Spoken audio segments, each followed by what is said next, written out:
অন্তর্বর্তীকালীন সরকারের উপদেষ্টা হিসেবে শপথ নেওয়া বৈষম্য বিরোধী ছাত্র আন্দোলনের সমন্বয়ক নাহিদ ইসলাম ও আসিফ মাহমুদকে অভিনন্দন জানিয়েছেন সার্জিস আলম।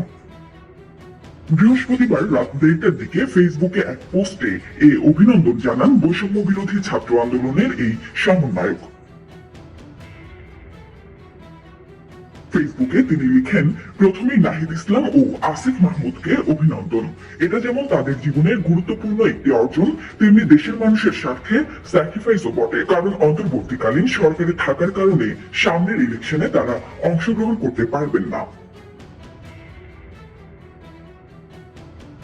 সার্জিস আলম বলেন, আমি বিশ্বাস করি তারা দুজন এই অন্তর্বর্তীকালীন সরকারে পুরো দেশের মানুষের প্রাণের দাবিগুলোর প্রতিনিধিত্ব করবে, জনগণের রায় বাস্তবায়ন করতে চাপ প্রয়োগ করবে, আমাদের আস্থার প্রতিবিম্ব হয়ে উঠবে। তিনি উল্লেখ করেন, 2024 সালের এই অভ্যুত্থানের অন্যতম বড় অর্জন, বাংলাদেশের মানুষ তরুণ প্রজন্মকে নেতৃত্বে দেখতে চায়, দেশ গঠনে সামনের সারিতে প্রত্যাশা করে।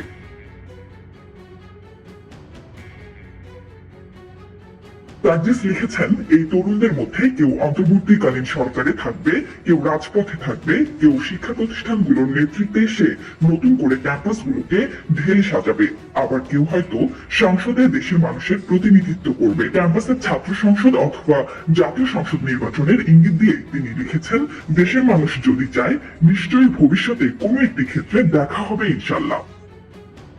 নাহিদ ইসলাম ঢাকা বিশ্ববিদ্যালয়ের সমাজ বিজ্ঞান বিভাগের ছাত্র, আসিফ মাহমুদ ভাষা বিজ্ঞান বিভাগের, হাসনাত আব্দুল্লাহ ইংরেজি বিভাগের এবং সার্জিস আলম প্রাণীবিদ্যা বিভাগের ছাত্র। তারা চারজনই 2016-17 শিক্ষাবর্ষের।